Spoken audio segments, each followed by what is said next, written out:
पासच बिल्डिंग वाचल्याच पाहिजे. वाचू नये असं कोण म्हणतं, आम्ही पण वाचलंच पाहिजे म्हणतात. त्याच्यामुळे सगळी मंडळी इथं आहेत.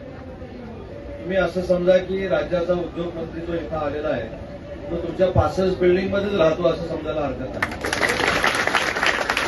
त्याच्यामुळं पासच बिल्डिंग मधल्या नागरिकांची जी समस्या आहे तीच माझी समस्या आहे. मी आताच राज्याचे अतिरिक्त मुख्य सचिव असीम गुप्ता साहेबांशी देखील फोनवरून बोललो. मला असं वाटतं की त्यांनी आपल्यासाठी एक GR देखील काढलेला आहे.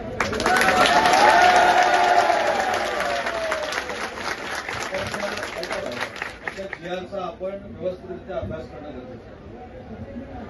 जर आपलं घर आपल्याला मालकी हक्कानं देण्याचा निर्णय शासन GRच्या रूपानं करत आहे आणि त्याच्यासाठी काही टेक्निकली बाबी जर आपल्याला करायला लागणार असतील तर ती माझ्यापेक्षा तुमच्या सगळ्यांची जबाबदारी आहे की त्या टेक्निकली बाबी आपण पूर्ण करून दिल्या पाहिजे.